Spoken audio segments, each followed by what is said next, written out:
Hello everyone and welcome back. आज के हमारे डुप्लेट में जो कॉमन रूट है वो है एस्ट्रॉन। ग्रीक लैंग्वेज का एस्ट्रॉन वर्ड, ग्रीक लैंग्वेज का एस्ट्रॉन वर्ड जिसका इंग्लिश मीनिंग होता है स्टार, हिंदी में बोलते हैं सितारा या तारा। एस्ट्रॉन में ग्रीक ओरिजिन का ही लोजिया वर्ड कंबाइन करके बनाया गया है एस्ट्रोलॉजी।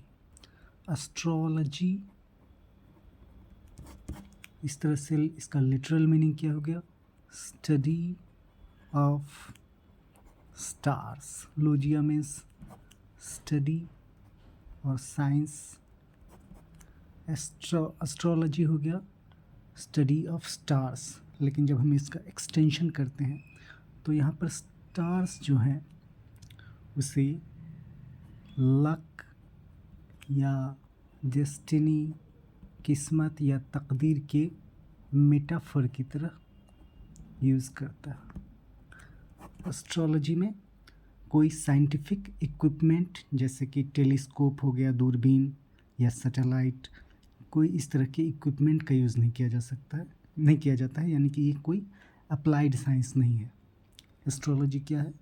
एस्ट्रोलॉजी में स्टडी ऑफ हेवनली बॉडीज़ जिसमें स्टार्स हो गए, ग्रह प्लैनेट्स हो गए, ग्रह नक्षत्र, चांद सितारे, इन सब के चाल को, मूवमेंट को स्टडी किया जाता है। क्या बताने के लिए कि आपके साथ आगे क्या होने वाला है, किसी पर्सन की कैरेक्टर, किसी पर्सन का बिहेवियर, किसी पर्सन का फ्यूचर या फ्यूचर इवेंट जो है वो सितारों के चाल से, ऊपर आसमान में सितारों की क्या, ग्रह नक्षत्रों की क्या दशा है, उससे काफ़ी ज़्यादा इन्फ्लुएंस होता है, ऐसा माना जाता था और अभी भी माना जाता है।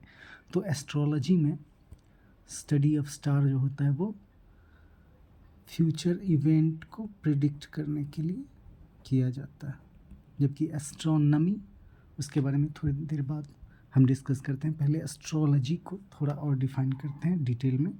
एक और यहाँ पर ध्यान देने वाली, याद रखने वाली बात ये है कि जैसे मान लीजिए बायोलॉजी के जो एक्सपर्ट होते हैं या प्रैक्टिशनर होते हैं उन्हें हम बोलते हैं बायोलॉजिस्ट।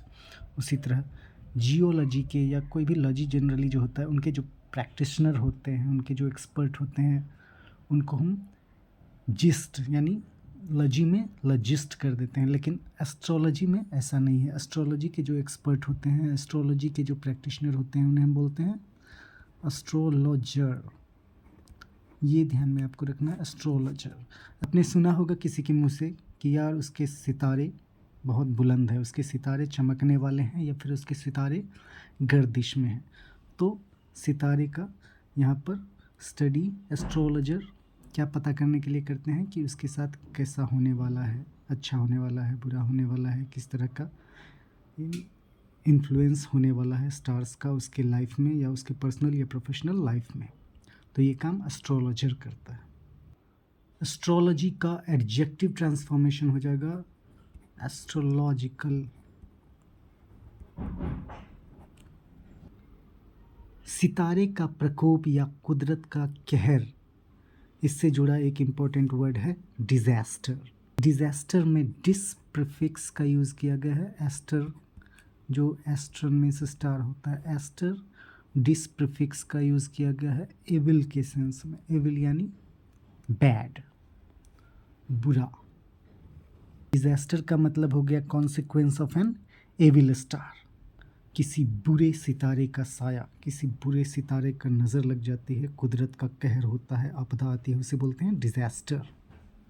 डिज़ास्टर का एडजेक्टिव ट्रांसफॉर्मेशन हो जाता है डिज़ास्ट्रस। स्पेलिंग में ध्यान रखना है कि ई गायब हो जाता है, डिज़ास्ट्रस।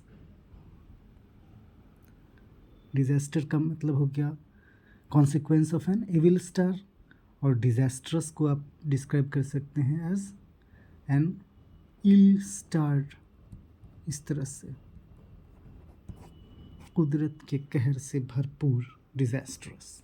एस्ट्रोलॉजी में हमने देखा कि किस तरह से स्टार को मेटाफोरिकली लक या डेस्टिनी या फ्यूचर इवेंट के लिए यूज़ किया गया है, और इस तरह से एस्ट्रोलॉजी में स्टार की जो स्टडी होती है वो इन्हीं चीज़ों से रिलेटेड होती है। अब हम आते हैं दूसरे वर्ड पे, एस्ट्रोनॉमी। अब इसी एस्ट्रॉन में ग्रीक लैंग्वेज का ही एक वर्ड नोमोस, ये कंबाइन करके एक वर्ड बनाया गया है जिसको बोलते हैं एस्ट्रोनॉमी। नोमोस का मतलब होता है लॉ या रूल या अरेंजमेंट, नियम कायदा कानून। जैसे कि ये नोमस वर्ड आपको ऑटोनॉमी में भी मिलती है, जो आप जानते होंगे अगर पॉलिटिकल साइंस में आपने पढ़ा होगा। ऑटोनॉमी, ऑटो मीन्स होता है सेल्फ, नमी मीन्स होता है रूल या लॉ। सेल्फ रूल या सेल्फ लॉ को बोलते हैं ऑटोनॉमी। कोई भी ऑटोनोमस इंस्टीट्यूट जो होती है उसके ऊपर कोई गवर्नमेंट या फिर कोई अदर इंस्टीट्यूट अपने नियम कानून नहीं थोप सकती है। उसका खुद का अपने नियम होते हैं, खुद का कानून होते हैं, उन्हें स्वायत्त संस्थान कहते हैं। तो नोमोस का ये मतलब हो गया। अब सितारों में, स्टार्स में, एस्ट्रॉन में नोमोस वर्ड को यूज़ करके बनाया गया है एस्ट्रोनॉमी। एस्ट्रोनॉमी में क्या किया जाता है, ये क्या है, एक अप्लाइड साइंस है, यानी कि साइंस का एक इस्टेब्लिश्ड ब्रांच है ये, जिसमें astronomy established branch of science है, जिसके अंदर अर्थ के एटमॉस्फेयर, धरती की जो वायुमंडल है, धरती का जो वातावरण है, उसके ऊपर जितने भी चीज़ हैं उन सब की स्टडी हो सकती है। चाहे वो हमारा सोलर सिस्टम हो, सन हो, मून हो, या कोई और प्लैनेट हो, मार्स हो, मून हो, इन सब की जो स्टडी होती है वो एस्ट्रोनॉमी में की जाती है। या फिर बहुत ही डिस्टेंट स्टार्स, सूरज से भी कहीं दूर जो स्टार्स होते हैं उनकी, या फिर और भी आउटर स्पेस में जो गैलेक्सीज होते हैं, ब्लैक होल्स, इन सब की स्टडी एस्ट्रोनॉमी में की जाती है। एस्ट्रोलॉजी के जो एक्सपर्ट या प्रैक्टिशनर होते हैं वो एस्ट्रोलॉजर होते हैं। इसी तरह से पैरेललिज्म आप खींच सकते हैं, एस्ट्रोनॉमी के जो प्रैक्टिशनर या एक्सपर्ट होते हैं वो एस्ट्रोनॉमर होते हैं। एस्ट्रोनॉमर क्या करते हैं, स्टडी करते हैं डिस्टेंट प्लैनेट, स्टार्स के, यहाँ तक कि डिस्टेंट गैलेक्सीज़ के, ब्लैक होल्स के, इसके अलावा डार्क मैटर, इसके अलावा जो सब एटॉमिक पार्टिकल्स होते हैं जो स्पेस में, उनकी भी स्टडी करते हैं। स्पेस में जो मिनरल्स मिल सकते हैं उनकी स्टडी करते हैं। और वो साइंटिफिक इक्विपमेंट्स यानी कि सैटेलाइट्स हो गए, इनका यूज़ करते हैं, टेलीस्कोप, दूरबीन, इनका यूज़ कर सकते हैं। अब एस्ट्रोलॉजिकल की तरह यहाँ भी पैरेललिज्म आप खींच सकते हैं। एस्ट्रोनॉमी से जो एडजेक्टिव बनता है वो भी हो जाएगा एस्ट्रोनॉमिकल, यानी कि एनीथिंग इन्वॉल्विंग और रिलेटेड टू एस्ट्रोनॉमी। लेकिन यहाँ पे एक को आपको बहुत ही एडवांस टर्म मिल रहा है। इस वर्ड का यूज़ एक दूसरे सेंस में भी होता है और लार्जली होता है, कभी कभी सिनोनिम्स वगैरह में एग्जाम्स में आते रहते हैं। एस्ट्रोनॉमिकल का मीनिंग होता है एक्सट्रीमली लार्ज फिगर, किसी अमाउंट जो बहुत ही एक्सट्रीमली लार्ज हो उसको हम बोलते हैं astronomical. For example astronomical fees, या फिर एस्ट्रोनॉमिकल रेंट, या फिर एस्ट्रोनॉमिकल बिल, इस तरह से आप यूज़ कर सकते हैं।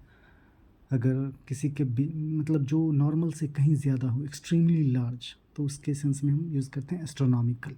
इसको एडवर्ब की तरह भी यूज़ कर सकते हैं। जैसे फॉर एग्जांपल जब आप कहते हैं कि education fees have astronomically increased in recent years, यानी कि रिसेंट ईयर्स में क्या हुआ है कि एजुकेशन फ़ीस में बहुत ही लार्ज अमाउंट में इंक्रीमेंट हुई है। इस तरह से आप इसको एडवर्ब के रूप में भी यूज़ कर सकते हैं एस्ट्रोनॉमिकली। एक और इम्पॉर्टेंट वर्ड आ गया आपके पास, एस्ट्रोनॉट, NAUT, नॉट। यहाँ पर ये समुद्री जो सेलर्स होते थे उनके सेंस में नॉट यूज़ होता है। जैसे कि आपने सुना होगा नॉटिकल माइल, ये डिस्टेंस का एक यूनिट होता है समुद्री यात्रा के कॉन्टेक्स्ट में। तो एस्ट्रोनॉट का जो लिटरल मीनिंग हो गया, शाब्दिक अर्थ, वो हो जाता है आपका स्टार सेलर या स्पेस सेलर, यानी स्पेस में जो नाव चलाते हैं। स्पेस में नाव तो चलेगा नहीं, स्पेस क्राफ्ट चलेगा। तो स्पेस क्राफ्ट पे ट्रैवल करने के लिए जिनको ट्रेन किया जाता है उनको बोलते हैं एस्ट्रोनॉट। रशियन में इसे कॉस्मोनॉट भी बोलते हैं। Astronaut, cosmonaut. अब जिस तरह से अपने एस्टर में डिस प्रीफिक्स ऐड करके डिजास्टर बनाया, अब एस्टर में ही आप OID ये सफिक्स ऐड करके एस्ट्रॉइड बनाए थे। OID का मतलब होता है लाइक, जैसे एंड्रॉयड, ह्यूमनॉइड, जियोइड, इस तरह से एस्ट्रॉइड। एस्ट्रॉइड का लिटरल मीनिंग हो जाता है स्टार लाइक, लेकिन इसकी डिफिनीशन थोड़ी डिफरेंट है, ज्योग्राफी में आप पढ़ सकते हैं इसको। एस्ट्रॉइड। एक और इम्पोर्टेंट वर्ड है एस्टर से, एस्टरिस्क। एस्टरिस्क होता है स्टार शेप्ड सिंबल। इस तरह से फुट नोट में आप देखते होंगे बुक्स में एस्टरिस्क का यूज़ किया जाता है। इसके अलावा कहीं कहीं जैसे पासवर्ड आप प्रेस करते हैं, पिन वगैरह, तो वहाँ भी एस्टरिस्क सिंबल का यूज़ होता है। तो एस्टरिस्क एक सिंबल है, स्टार शेप्ड सिंबल। उम्मीद है इस वीडियो में आपने बहुत सारे वर्ड्स नए पर्सपेक्टिव से लर्न किए होंगे। मिलते हैं अगले वीडियो में, तब तक के लिए टेक केयर, बाय बाय।